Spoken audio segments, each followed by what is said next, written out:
नमस्कार, मैं हूं शैलेंद्र सिंह और आप देख रहे हैं हमारा यूट्यूब चैनल शब्द शब्द शैलेंद्र सिंह। राजनीति में अगर आप लोगों से मिलेंगे, जुलेंगे, सड़क पे रहेंगे और आम आदमियों से मिलेंगे तो न केवल लोगों का प्रेम आपको प्राप्त होगा, बल्कि जो खास लोग हैं, बुद्धिजीवी लोग हैं, वो भी आपकी तरफ आकर्षित होंगे और जो विरोधी हैं वो आपको उसी नज़रिए से देखेंगे।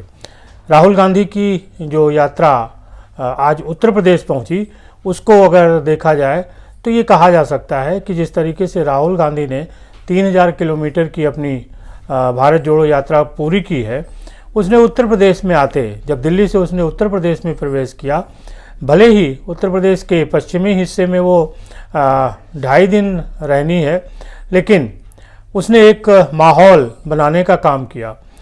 माहौल कुछ ऐसा बना कि भारतीय जनता पार्टी में एक बेचैनी बढ़ गई। आज यानी 3 जनवरी को लखनऊ का तापमान भले ही ठंडा था, लेकिन जो राजनीतिक सरगर्मी थी, राजनीतिक गर्मी थी, वो काफ़ी बढ़ गई थी। राजनीतिक गर्मी किस तरीके से आगे बढ़ी कि जो राहुल गांधी की भारत जोड़ो यात्रा थी वो तो पश्चिम उत्तर प्रदेश में थी, जो यहाँ से 500 किलोमीटर करीब दूर है, लेकिन उसकी जो धमक थी, उसकी जो आँच थी, वो राजधानी लखनऊ तक दिखाई दी। क्योंकि भारतीय जनता पार्टी के नेताओं ने जिस तरीके से रिएक्शन किया, उससे लगता है कि कहीं ना कहीं राहुल गांधी की यात्रा से उनकी पार्टी में बेचैनी है। राहुल गांधी की जो यात्रा थी उसका स्वागत आज प्रियंका गांधी ने किया। प्रियंका गांधी ने बड़ी गर्मजोशी के साथ राहुल गांधी की तारीफ़ की और बताया कि उन्होंने किस तरीके से बहुत सारी कठिनाइयों, बहुत सारी दिक्कतों के साथ इस यात्रा को पूरा किया है और इसमें बहुत सारे लोग जुड़ते भी रहे हैं। एक बार प्रियंका गांधी का आप भाषण सुन लीजिए, उसके बाद हम इस राजनीतिक चर्चा को आगे बढ़ाते हैं। मंच पर उपस्थित सभी वरिष्ठ नेतागण, मेरे साथी राहुल जी, वेणु जी, सलमान साहब, प्रमोद तिवारी जी, पूनिया जी, तमाम नेतागण और मेरे सभी साथियों, आपका बहुत बहुत स्वागत। आज उत्तर प्रदेश की धरती पर भारत जोड़ो यात्रा का स्वागत करते हुए मुझे बहुत ही गर्व हो रहा है। गर्व उन भारत यात्रियों पर, एक एक देशवासी पर जो इस यात्रा से जुड़ा, क्योंकि इस यात्रा की जो भावना है वह प्रेम, एकता की, सद्भावना की जो भावना है, उसी भावना ने इस देश का नींव डाला। मुझे आप सब पर गर्व है कि 3000 किलोमीटर चलकर कन्याकुमारी से पैदल आप आज यहाँ तक पहुँचे हैं। और मेरे बड़े भाई, इधर देखो, सबसे ज्यादा गर्व तुम पर है। राहुल गांधी जिंदाबाद। क्योंकि पूरा सत्ता का जोर लगाया गया। सरकार ने 1000 करोड़ रुपए खर्चे इनकी छवि को खराब करने के लिए, लेकिन ये सच्चाई से पीछे हटे नहीं। इन पे एजेंसियां लगाई गई, ये डरे नहीं, योद्धा है, योद्धा है। अडानी जी, अंबानी जी ने बड़े से बड़े नेता खरीद लिए, देश के सारे पीएसयू खरीद लिए, देश की मीडिया खरीद ली, लेकिन मेरे भाई को नहीं खरीद पाए, ना कभी खरीद पाएंगे। गर्व है मुझे इन पर और आप सब पर। जैसे इन्होंने कहा, नफरत के बाजार में मोहब्बत की दुकान खोली है। मैं यहाँ खड़े एक प्रियंका गांधी ने साफ तौर पे राहुल गांधी की तारीफ़ की और जिस तरीके से उन्होंने उनको गले लगाया, उनके साथ गर्मजोशी के साथ बातें की, उसे ये साफ दिख रहा था कि दोनों ही भाई बहनों के बीच में एक अंडरस्टैंडिंग साफ तौर पे नज़र आ रही थी। आज जो राहुल गांधी पूरी यात्रा में तमाम आम लोगों से मिले, उनके बहुत सारे फ़ोटो सोशल मीडिया पे वायरल हुए, कांग्रेस के द्वारा वो लोगों को पहुंचाए गए। और यही नहीं, पूर्व रॉ के जो पूर्व प्रमुख एएस दुलत वो भी इस यात्रा में शामिल हुए, जिससे ये साफ जाहिर हुआ कि जो बुद्धिजीवियों का एक वर्ग है वो भी राहुल गांधी की भारत जोड़ो यात्रा के साथ है। कश्मीर के पूर्व मुख्यमंत्री फारूक अब्दुल्ला भी इस यात्रा में आए और उन्होंने बड़ी ही गर्मजोशी के साथ राहुल गांधी और प्रियंका गांधी के साथ मुलाकात की। उनका भी एक फ़ोटो जो है वायरल हो रहा है, जिससे ये साफ था कि किस तरीके से लोगों का समर्थन इस भारत जोड़ो यात्रा को मिल रहा है। हालांकि जो उत्तर प्रदेश के विरोधी विपक्षी दल हैं, चाहे वो समाजवादी पार्टी हो, बहुजन समाज पार्टी या लोक दल, उन लोगों ने इस यात्रा का स्वागत जरूर किया, लेकिन इस यात्रा में उन्होंने हिस्सा लेने से खुद को बचाया।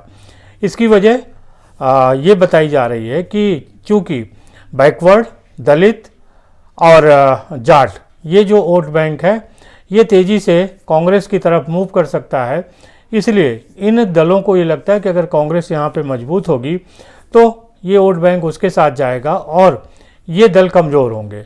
इसी वजह से इन जो समाजवादी पार्टी, बहुजन समाज पार्टी और राष्ट्रीय लोक दल के नेताओं ने भारत जोड़ो यात्रा में हिस्सेदारी नहीं की।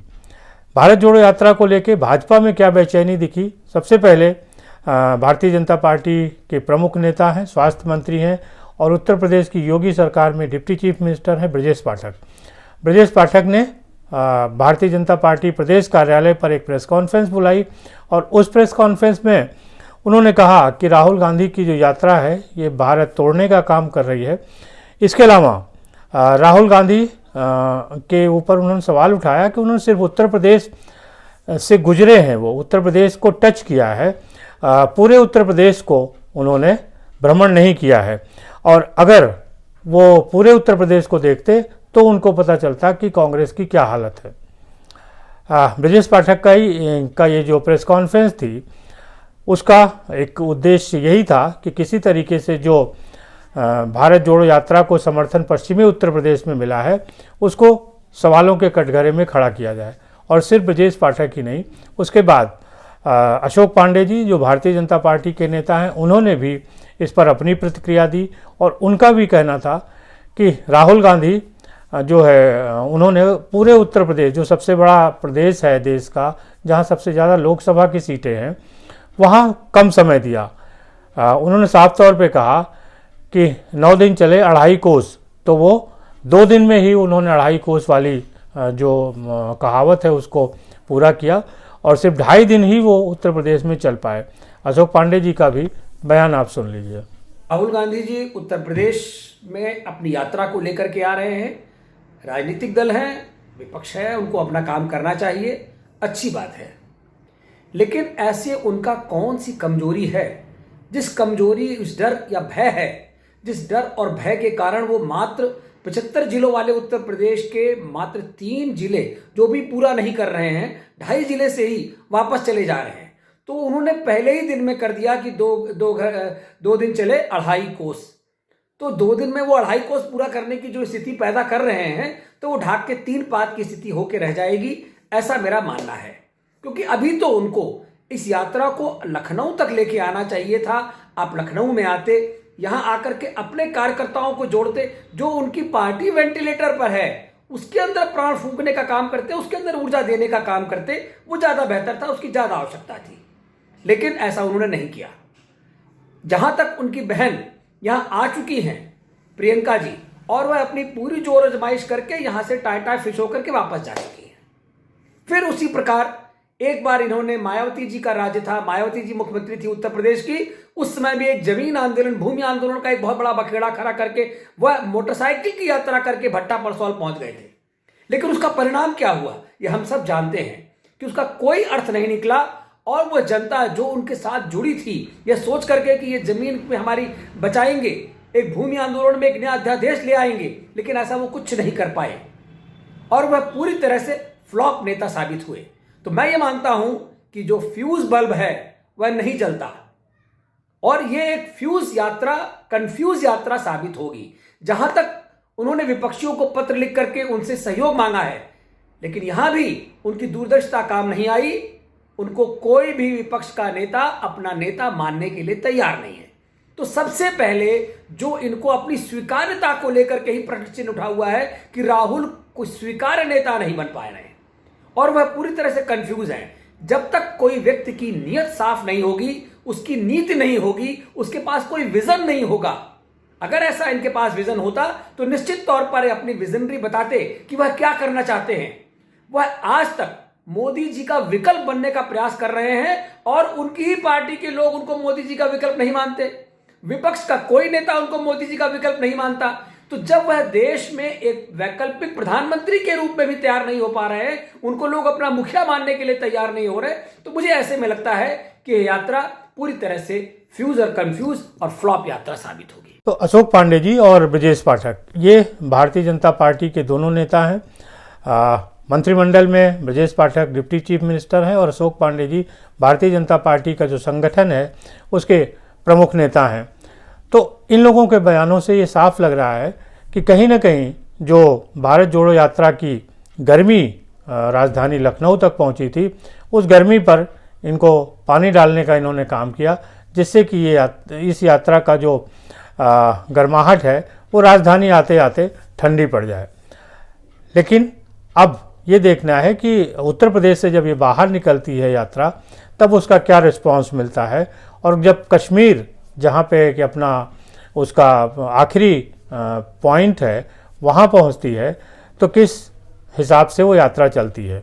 राहुल गांधी भले ही बार बार अपनी इस यात्रा को गैर राजनीतिक कह रहे हों, लेकिन विरोधी दल और जनता ये मान के चल रही है कि इस राजनीतिक यात्रा का उद्देश्य 2024 में कांग्रेस को मुख्य विपक्षी दल बनाना है, जिससे कि जो भारतीय जनता पार्टी के मुकाबले कांग्रेस ही राष्ट्रीय स्तर पर खड़ी दिखाई दे और बहुत सारे जो क्षेत्रीय दल हैं वो उसके पीछे खड़े दिखाई दें। तीसरे मोर्चे की संभावना को कांग्रेस नकारना चाहती है और वो भारतीय जनता पार्टी के साथ सीधे लड़ाई में दिखना चाहती है। भारत जोड़ो यात्रा का ये उद्देश्य है। और जो पहले मैंने कहा कि जब लोगों से मिलता है, आम जनता से मिलता है, उनके बीच सड़क पे चलता है, तो निश्चित तौर पे उसको समर्थन मिलता है।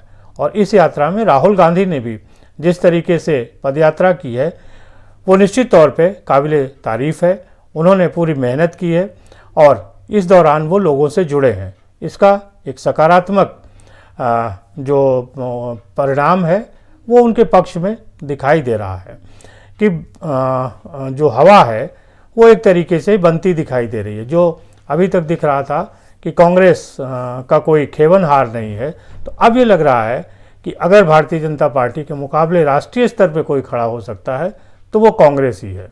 शुक्रिया, आपने हमारे बातचीत को सुना, वीडियो को देखा। आपको कैसा लग रहा है राहुल गांधी की भारत जोड़ो यात्रा से? आप क्या उम्मीद कर रहे हैं ये आप ज़रूर बताइएगा। साथ ही साथ हमारे चैनल को लाइक, सब्सक्राइब और शेयर करते रहिए, जिससे हम आपको नए नए मुद्दों के साथ बातचीत करते रहें और उनके पीछे की जो कहानियाँ हैं वो सुनाते रहें। शुक्रिया, धन्यवाद।